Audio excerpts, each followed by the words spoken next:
네, 이 시간 하나님께서 우리에게 주시는 말씀 봉독하겠습니다. 사도행전 6장 1절에서 7절 말씀입니다. 사도행전 6장 1절에서 7절 말씀입니다. 이 시기에 제자들이 점점 불어났다. 그런데 그리스 말을 하는 유대 사람들이 히브리 말을 하는 유대 사람들에게 불평을 터뜨렸다. 그것은 자기네 과부들이 날마다 구 음식을 나누어 받는 일에 소홀히 여김을 받기 때문이었다. 그래서 12사도가 제자들을 모두 불러놓고 말하였다. 우리가 하나님의 말씀을 전하는 일을 제쳐놓고서 음식 베푸는 일에 힘쓰는 것은 좋지 못합니다. 그러니 형제자매 여러분, 신망이 있고 성령과 지혜가 충만한 사람 7을 여러분 가운데서 뽑으십시오. 그러면 그들에게 이 일을 맡기고 우리는 기도하는 일과 말씀을 섬기는 일에 헌신하겠습니다. 모든 사람이 이 말을 좋게 받아들여서 믿음과 성령이 충만한 사람이 스데반과 빌립과 브로고로와 니가노르와 디몬과 바메나와 안디옥 출신의 이방 사람으로서 유대교에 개종한 사람인 니골라를 뽑아서 사도들 앞에 세웠다. 사도들은 기도하고 그들에게 안수하였다.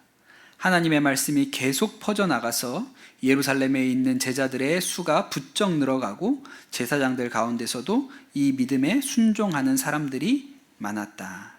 아멘. 하나님의 말씀입니다. 저희 큰아들이 태권도를 배웠습니다. 지금은 안 다니는데 처음 태권도 시작할 때 제가 봐도 너무 못하더라고요. 심사를 보는데, 심사를 한다고 이제 흰띠에서 노란띠 올라간다고 심사를 본다 그러는데 제가 이렇게 보니까 심사를 통과를 못할 것 같은 거예요. 그래서 이걸 어떻게 해야겠다 그래서 제가 집에서 유튜브를 보면서 태극 일장을 보고 제가 아들한테 태권도를 가르쳤던 일이 있거든요. 근데 그걸 하다 보니까 무슨 생각이 드냐면, 이럴 거면 학원을 못 하러 보내나, 내가 집에서 가르치고 이게 학원에서 배워오라고 보냈더니 내가 집에서 가르치고 있으면 이걸 못하러 보내야 되나, 이런 생각이 들었습니다. 지난주에 그런 생각을 유독 많이 했는데, 어하나를 시작했잖아요. 그 성경 암송을 또 이제 집에서 시켜야 되잖아요. 이걸 얘가 외우고 있는 건지 내가 외우고 있는 건지 잘 모르겠어요. 제가 외웠어요, 제가. 또 지난주에 또 학교 가니까 이제 개학하고 나서 학교에서 독서록을 써오라, 그래서 책을 읽고 써오라는 거예요. 그래서 엄마가 로마의 역사에 대한 책을 이렇게 한 권 사줬거든요. 근데 얘가 읽는 건지 이해하는 건지 잘 모르겠고, 이걸 또 쓰래니까 뭘 써야 될지 모르겠다는 거예요. 그래서 이걸 얘가 읽는 건지 제가 읽는 건지 구분이 안 되게, 또 저도 다 읽었죠. 다 읽었는데 그 중에 아주 인상적인 이야기가 하나 있었습니다. 로마가 켈트족과의 전쟁에서 집니다. 근데 이 패배가 굉장히 중요했다는 거예요.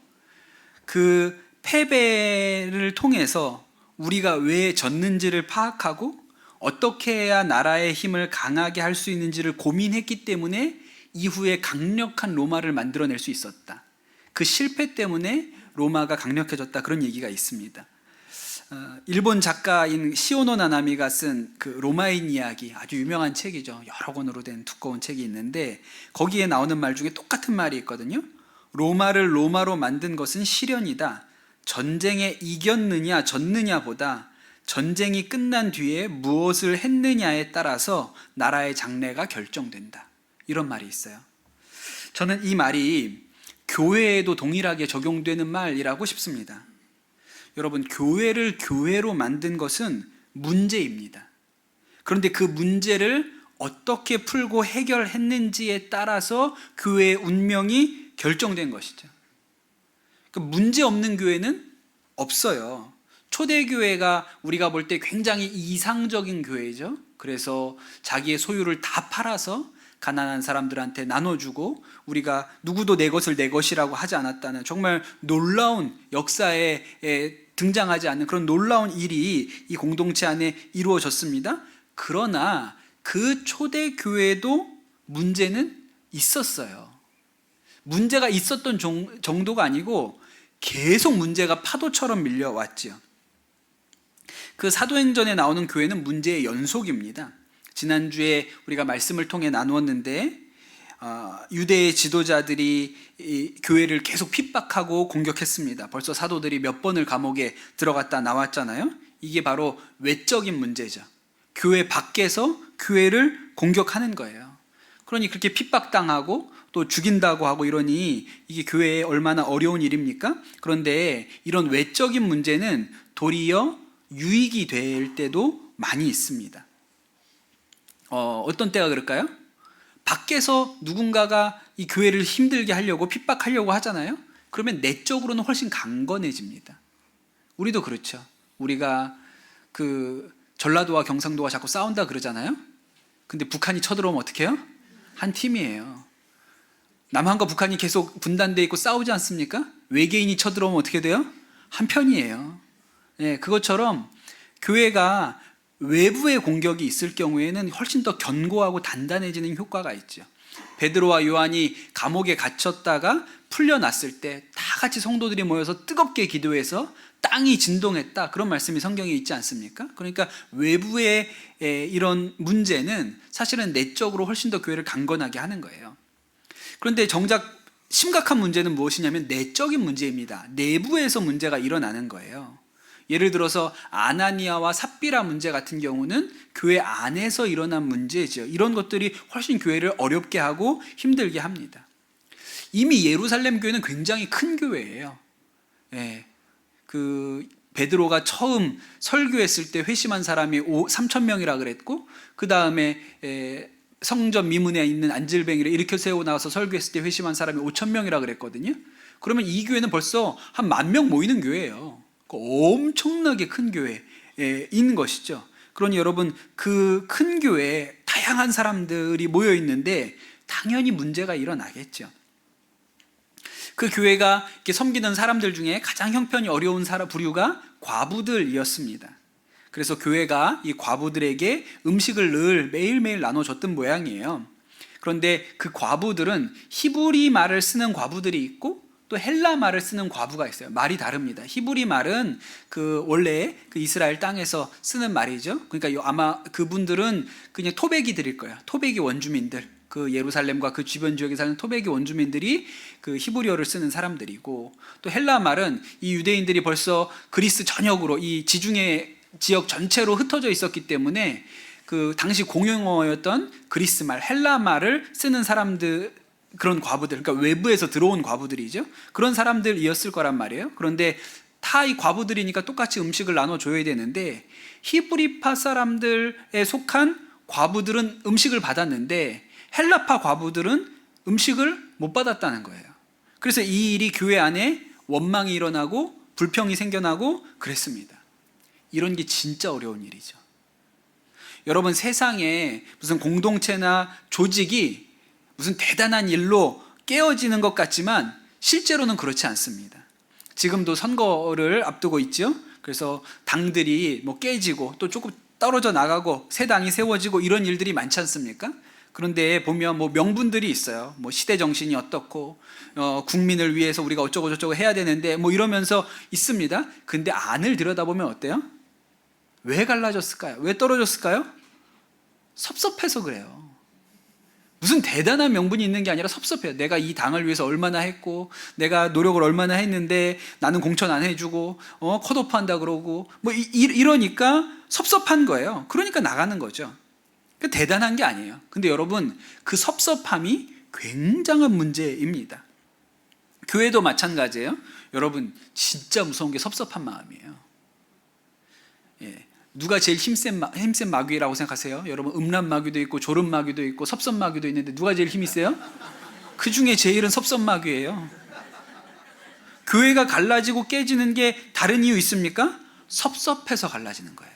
섭섭해서 떠나는 거예요. 그러니까 내부의 적이 정말 무섭고 어렵습니다. 사람들이 모이면 문제는 늘 생겨요. 섭섭한 사람이 생기고 원망과 불평이 생깁니다. 근데 여러분, 아무것도 안 하면 아무 일도 일어나지 않아요. 네, 그러니까 우리가 아무 문제도 안 생기려면 아무것도 안 하면 됩니다. 그냥 집에서 다 유튜브만 보고 그렇게만 예배만 드리라고 그러고 아무것도 안 하면 돼요. 네, 그러면 문제가 안 생기죠. 지금 아까 광고 드린 것처럼 우리가 이번 부활절에는 여선교회 바자회를 부활절날 하려고 하잖아요. 그래서 이제 선교회별로, 지회별로 이제 뭐 음식은 뭐 할 거냐 막 이렇게 준비를 하잖아요. 사실은 저는 뭐 기쁘기도 하죠. 이게 부활절날 우리가 다 이렇게 잔치처럼 할 수 있으니까 기쁜 마음도 있지만, 지혜별로 뭐 한다 이렇게 하잖아요. 솔직히 조마조마해요.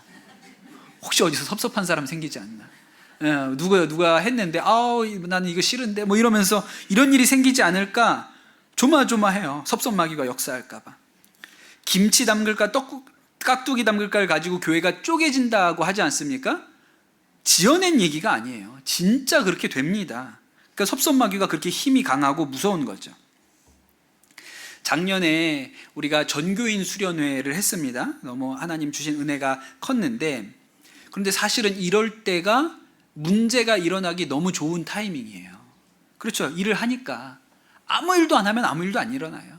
그러나 우리가 모여서 뭔가를 해보겠다고 하면 각종 시험들이 일어날 가능성이 있지요. 또 마귀는 은혜 받을 기회라고 하면 길을 쓰고 일을 어떻게든 못하게 하려고 그렇게 하는 게 마귀가 하는 일이니까요. 그래서 작년에 우리가 전교인 수련회 가기 전에 제가 금요 성령 집회 때 그 내용에 대해서 설교를 했습니다. 설교 제목은 아주 투박하고 촌스러웠어요.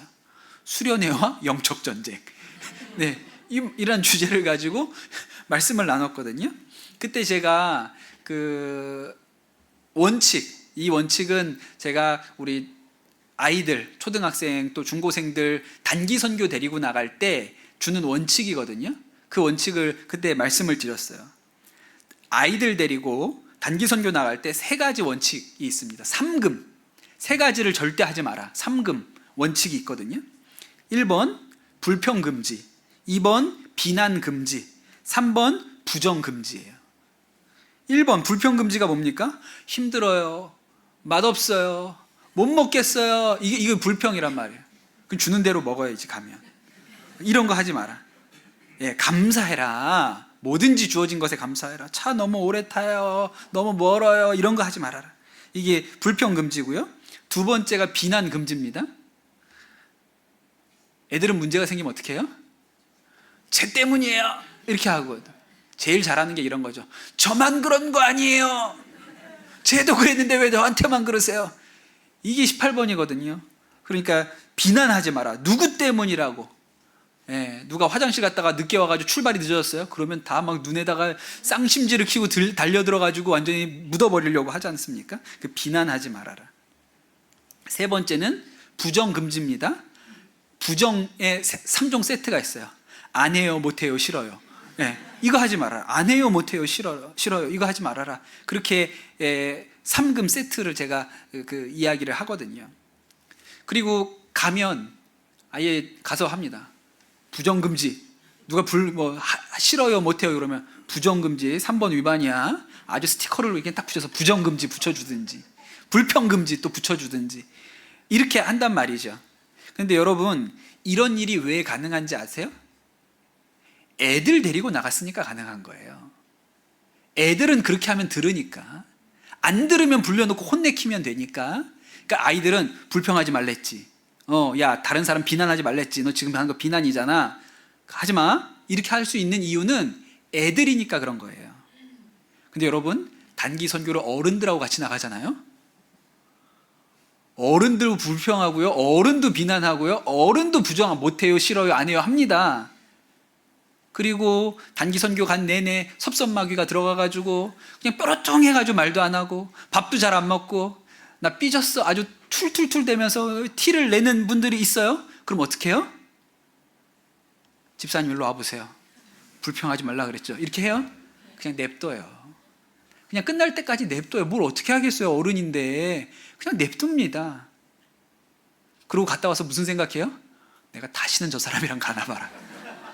다음에 간다 그러면 난 딴 데 가야지. 진짜 저 사람이랑 다시는 가지 말아야겠다. 이렇게 생각한단 말이에요. 예루살렘 교회 안에 섭섭마귀가 생겼죠. 왜 우리 헬라파 과부들 무시하는 거냐? 과부인 것도 속상한데 우리만 먹을 거 안 주냐? 이렇게 불평과 불만과 원망의 마음들이 일어났습니다. 그럼 이 예루살렘 교회가 이 문제를 해결해야 돼요. 어떻게 문제를 해결할 수 있을까요? 여러분, 교회는 문제가 없는 곳이 아니고 그 문제를 어떻게 풀어가는지를 통해서 교회의 진가를 드러내는 거예요. 그 문제를 풀어가는 방식이 교회인 것입니다. 세상적인 방법들이 있어요. 세상적인 방법 이렇게 하면 되죠. 누군가 불평과 원망을 쏟아냈다 그러면 세상적인 방법은 찾아내요. 누구야 그 말한 사람이, 처음 그 말 퍼뜨린 사람이 누구야. 그래서 딱 누구라고 특정이 되잖아요. 그럼 이제 베드로가 부르는 거예요. 누구 오라고, 내 방으로 오라고. 그래서 불러놓고 이렇게 얘기해요. 너 혹시 아나니아와 삽비라라고 들어봤냐? 그 사람들 어떻게 됐는지 들었어? 입 조심해라. 조심해. 이게 보통 힘이 있을 때 쓰는 방법이에요. 힘이 있으면 이런 방법을 쓰죠. 조심해라. 이렇게 하는 거죠. 그런데 힘이 없으면 어떻게 해요? 힘이 없으면, 이게 제일 일반적인 건데, 막 불평과 불만이 어디에서 일어났어요? 근데 이거를 입을 다물게 할 힘이 없어요? 그럼 어떻게 해요? 때려쳐라 그냥. 그만하자. 야, 우리가 땅 팔아 바쳤는데, 우리가 교회 세운다고 땅 팔아 바치고 한다고 했는데, 저 과부들 먹고 지금 음식이 어디서 땅에서 나오는 거 아니지 않냐? 우리가 다 땅 팔아 바치고 우리가 헌신해서 먹이는 건데 그거 한번 빠졌다고. 우리가 뭐 일부러 뺐냐? 어쩌다 보니까 안 돌아간 건데 그걸 가지고 우리를 나쁜 사람으로 만들고 비난하고 그러면 이거 계속 할 필요 있어? 안 해.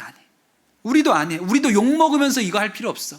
우리가 좋은 일 한다고 했는데 좋은 일 하다가 욕만 안 해. 그냥 관둬 안 해. 여러분, 대부분의 선한 일이 이렇게 끝납니다. 교회 안에서도 흔하게 일어나는 일이 이런 거예요. 안 해. 그냥 그만해. 야, 우리가 좋게 잘해보려고 했는데 그것 가지고 우리한테 원망해? 하지, 그만둬 하지 마. 이렇게 끝나는 게 대부분입니다. 그러니 섭섭마귀가 이렇게 강력한 거예요. 섭섭마귀는 섭섭한 사람만 문제가 아니고요, 섭섭한 얘기를 들은 사람도 주저앉혀요. 못 움직이게 만드는 거죠. 감정적으로 반응하게 만듭니다. 그런데 여러분, 이 예루살렘 교회, 초대교회는 이 문제를 이렇게 반응하지 않았어요. 어떻게 풀었을까요? 일단 문제를 푼 방식은 이렇습니다.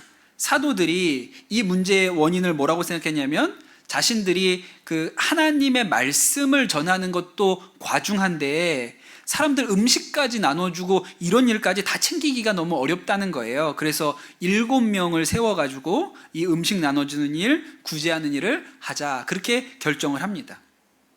그냥 얼핏 보면 합리적으로 시스템을 바꾼 것처럼 보입니다. 그렇죠? 전문적으로 일을 할 수 있는 사람들을 세워가지고 문제를 풀어가려고 한 것이죠. 그런데 여러분, 잘 들여다봐야 돼요. 그냥 합리적으로 시스템을 바꾼 게 아니에요. 그것은 그냥 겉모습일 뿐이지 본질은 그렇지가 않습니다. 사도들이 구제하고 음식 나눠주는 일에서 빠집니다. 왜 빠졌을까요? 일하기 싫은 게 아니에요. 4절에 보면 우리는 기도하는 일과 말씀을 섬기는 일에 헌신하겠습니다, 그렇게 이야기하거든요. 기도하는 일과 말씀 전하는 일에 전념하겠다고 이야기하죠. 그 말은 이 문제를 풀어가는 방식이 기도와 말씀을 통하여 충만함을 얻어야 풀 수 있다고 생각하는 거예요. 은혜가 있어야 풀 수 있다고 생각해요. 이것이 세상과 교회의 차이입니다. 교회가 문제를 풀어가는 방식은요, 은혜로 풀어요. 은혜가 풍성하게 부어지면, 성령의 충만함이 우리 가운데 있으면 문제가 문제로 보이지 않습니다. 문제가 작아 보여요. 그런데 여러분, 은혜가 없잖아요. 교회 안에 은혜가 없으면 모든 일이 문제로 드러납니다. 그러니 은혜가 풍성해야 문제를 풀 수 있는 거예요. 그러면 어떻게 해야 은혜가 풍성할 수 있죠? 기도와 말씀이죠. 그래서 사도부들이 이 문제를 풀 때 겉으로 보이는 사건에 집중하지 않고 그 안에 있는 본질을 다루려고 한 거예요. 우리가 은혜가 부족한 것 같다. 그러려면, 우리가 이것을 풀어내려면 우리가 말씀하고 전하고 기도하는 일에 전념하자, 그렇게 얘기를 한 것이죠. 제가 종종 드는 예이기는 한데, 제가 어린이들, 초등학생들 데리고 수련회를 갔었던 일이 있습니다. 그런데 그 6학년 남자아이들 모이는 방에서 사고가 일어났어요. 아이들끼리 이렇게 자기들끼리 뭐 하고 놀다가 그 안에 이렇게 불미스러운 접촉이 있었는데, 그 중에 그 일을 당한 아이가 자기는 도저히 여기 못 있는다고, 난 집에 가겠다고 그렇게 완전히 들어 누워 버렸어요. 여러분 옛날에는 뭐 그런 걸 가지고 그러잖아요. 요새는 이런 게 다 형사사건입니다. 예. 그래서 제가 이 아이가 막 그렇게 막 힘들어 하니까 그 얘기를 듣고 따로 제 방에 불러가지고 제가 따로 데리고 있었어요. 근데 이 아이는 그냥 난 무조건 집에 가겠다 그러니까 일단 부모님께 전화를 드렸죠. 그래서 자초지종을 말씀드렸는데 그 부모님이 바로 오시겠다는 거예요, 일로. 그때가 뭐 직장에 계실 때인데도 불구하고 그냥 바로 오시겠다고 한 거예요. 나중에 보니까 이 아이가 이미 학교 폭력을 경험한 일이 있어요. 그리고 그때 그 일이 굉장히 어려웠기 때문에 부모님도 이런 일에 대해서 아주 예민하고 아주 매뉴얼대로, 규칙대로, 원칙대로 처리되어야 된다고 그렇게 생각하는 분들이셨어요. 그렇게 해서 그 부모님이 오셨는데 저에게 딱 하시는 이야기가, 목사님, 우리 아들이 피해를 입었는데 왜 우리 아들이 격리가 되었습니까? 가해자들이 격리가 되어야지 왜 피해자인 우리 아들이 격리가 되었습니까? 그렇게 얘기를 하시는 거예요. 저는 격리한 게 아니라 그냥 제가 데리고 있었던 거거든요. 근데 볼 때는 그렇죠. 왜 피해받은 아이가 격리가 됩니까? 그렇게 이야기, 문제를 제기하셨어요. 그리고 나서 원하시는 것은 우리 아이에게 그런 일을 했던 아이들, 가해한 아이들을 퇴소시켜 주십시오. 수련회를 나가게 해 주십시오. 이렇게 요구를 하는 거예요. 근데 제가 그 목사인데 그럼 그 애들은 집으로 보낼 수가 있겠어요? 또 그렇게 할 수가 없잖아요. 그래서 제가 설득을 했죠. 이게 작정하고 이 아이들이 이렇게 한 일이 아니고 자기들끼리 방에서 놀다가 우발적으로 벌어진 일이 아니냐. 아이들끼리 그렇게 뭐 실수가 있을 수 있는 일인데 좀 그 점에 대해서 뭐 지속적으로 그런 것도 아니고 한 번 일어난 일이니 좀 너그럽게 좀 받아주시라. 그렇게 해서 이 부모님이 이 아이들을 좀 만났으면, 좀 면담을 했으면 좋겠다 그러시고, 또 그래서 그 아이들하고 만나고 또 이 아이들이 또 마음으로 사과를 했습니다. 그런데 뭐 그 정도로 봉합이 됐는데 이 부모님들도 대단한 분들이에요. 그 아들을 데리고 나가지 않았습니다. 아들한테 뭐라고 얘기했냐면, 이런 일이 있다고 네가 계속 집에 가겠다고 그러면 너는 평생 도망자로 산다. 그러니까 너는 끝날 때까지 여기 있어야 된다. 대신에 엄마 아빠가 뒤에서 지켜보고 있을 테니까 너는 그거 믿고 끝까지 있어라. 그렇게 이야기를 하셨어요. 수련회에서 이런 일이 하나 생기잖아요. 그러면 제 마음이 어떨까요? 때려치워라 그냥. 고마하자, 그냥 집에 가자. 이게 무슨 은혜가 되고 뭐하냐. 이게 그냥 다 그만두고 집에 가고 싶은 거예요. 그게 감정적인 거거든요. 근데 갈 수가 없어요. 네. 뭐 그런 마음은 있지만 갈 수는 없죠. 왜냐하면 저녁에 제가 설교를 해야 되거든요. 그러니까 막 마음은 낮 동안 내내 그런 일로 시달려가지고 마음은 막 이렇게 뒤숭숭한데 또 저녁 때는 말씀 들고 강단에 올라가서 또 설교를 해야 되는 거예요. 그래서 기도하고, 하나님 저 좀 도와주세요, 힘 주세요. 그러고 올라가서 말씀을 전했는데, 그날 하나님께서 그 수련회 둘째 날 저녁에 아주 큰 은혜를, 말씀 가운데 큰 은혜를 주셨어요. 그래서 아이들이 기도도 일어나고 뭐 하여튼 뜨거운 집회가 됐습니다. 나중에 이제 집회가 끝나고 제가 이제 내려가는데 그 학생 부모님도 끝까지 남아 계셨던 거예요. 그 집회 끝날 때까지. 그런데 제가 이제 내려오니까 그 부모님이 저에게 하신 얘기가, 목사님 오늘 너무 은혜를 많이 받았습니다. 오늘 진짜 저희가 이 예배 드린 것이 하나님이 저희를 일부러 부르신 것 같습니다. 너무 은혜 많이 받았다 그러시고 저한테 감사하다 그러시고 다 풀려서 돌아가셨어요. 네, 그래서 그 일은 그냥 그렇게 넘어가게 됐죠. 그럼 여러분, 문제가 어디에서 풀립니까? 우리가 말로 합리적으로 소통하는 것으로 푸는 것에 한계가 있어요. 그런데 은혜가 부어지면, 성령이 우리 가운데 역사하면, 우리가 하나님으로부터 성령 충만의 은혜를 받으면 문제가 문제로 여겨지지 않습니다. 그게 풀려지죠. 또 한 가지 우리가 눈여겨봐야 할 일이 있는데, 이 음식을 나눠주고 구제하는 일로 사람들을 뽑았습니다. 7명을 뽑았잖아요. 흔히 우리가 7집사라고 그렇게 얘기하죠. 이 집사라는 말이 여기에서 처음 나온 거예요. 원래 여기 나오는 말 중에 구제라는 표현이 있는데, 이 구제가 디아코니아라고 헬라어로 씁니다. 그런데 이 구제하는 사람, 디아코노스, 구제하는 사람이 집사의 어원이거든요. 그래서 7집사를 뽑은 거예요. 그런데 여러분, 이 7집사를 뽑은 선택의 기준이 무엇일까요?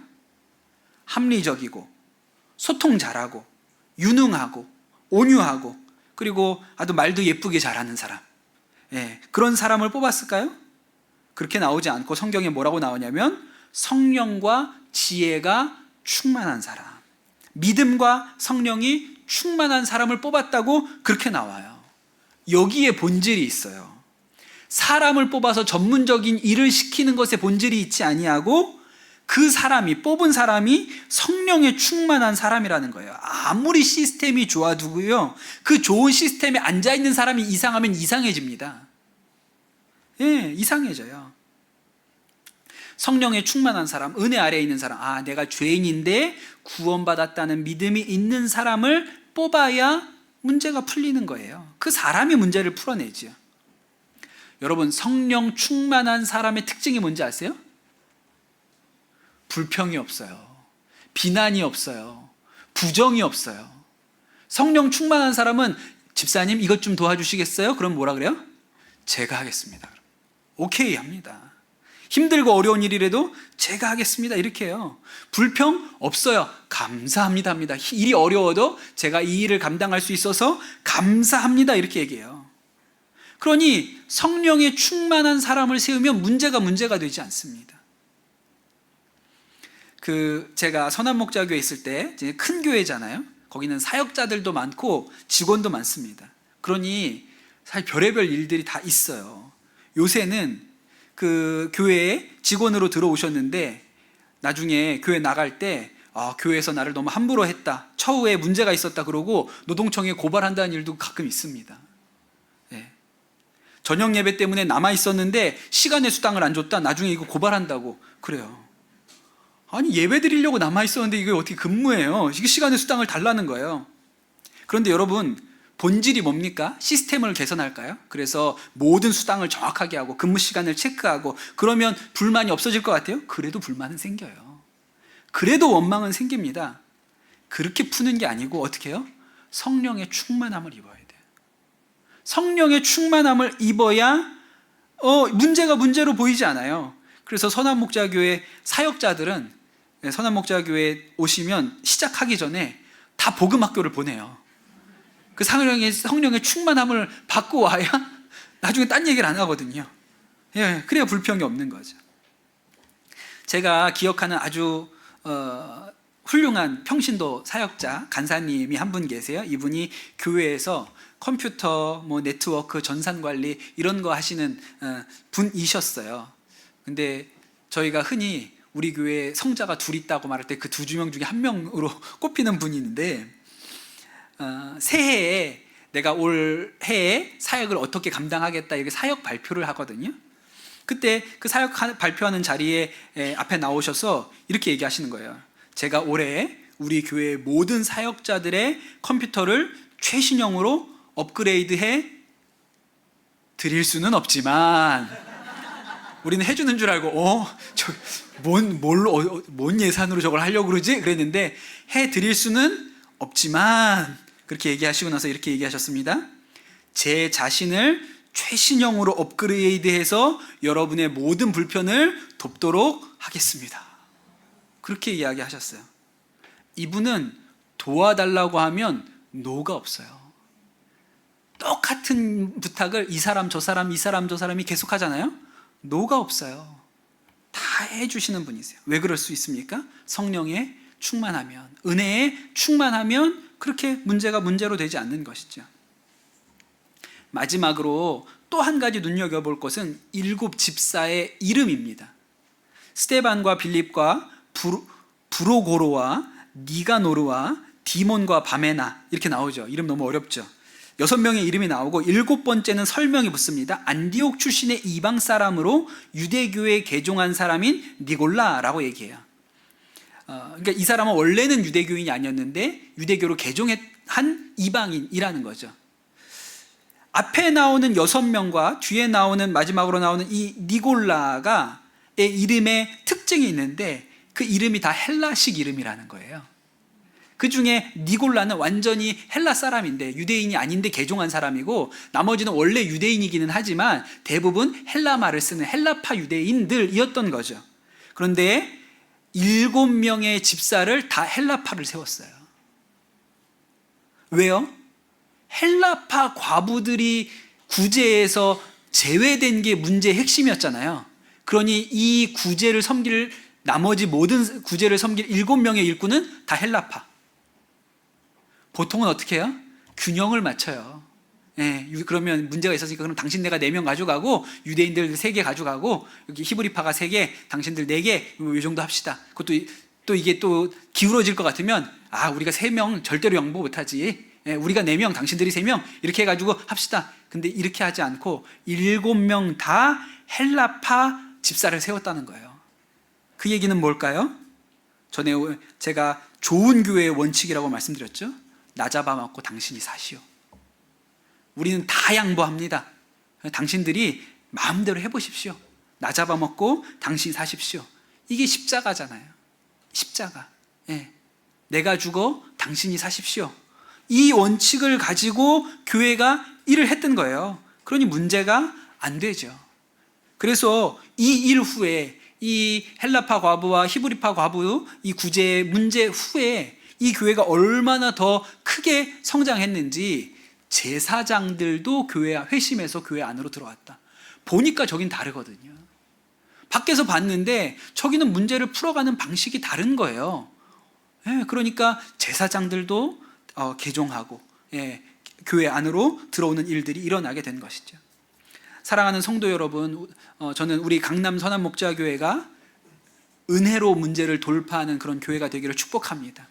여러분이 그런 일꾼이 되시기를 축복하고 여러분이 은혜로 성령에 충만한 7 집사와 같이 교회를 섬기고 문제를 문제로 여기지 아니하고 풀어낼 수 있는 영적인 힘이 여러분 안에 있게 되시기를 축복합니다. 그리하여 하나님, 우리 세상이 볼 때 저기는 방식이 다르구나, 세상과 방법이 다르구나, 저기가 교회구나 라고 할 수 있는 그런 아름다운 교회가, 우리가 모인 이 교회가 되기를 예수님의 이름으로 축복합니다. 또한 여러분, 우리의 삶에 문제는 계속 옵니다. 가정에서 또 직장에서 문제는 계속 옵니다. 우리는 이 문제를 어떻게 극복합니까? 은혜로 돌파하죠. 말로 돌파하지 아니하고 힘으로 돌파하지 아니하고 은혜로 돌파해요. 그게 우리의 방식입니다. 그러한 믿음의 힘이 우리 모든 성도들에게 임하시기를 예수님의 이름으로 축복합니다. 주신 말씀 붙들고 같이 이 시간 기도하도록 하겠습니다. 하나님, 우리 가운데 은혜를 부어주십시오. 성령의 충만함을 부어주시옵소서. 우리가 문제를 뛰어넘을 수 있는, 문제를 풀어낼 수 있는 성령의 충만함이 우리 가운데 있게 하여 주시옵소서.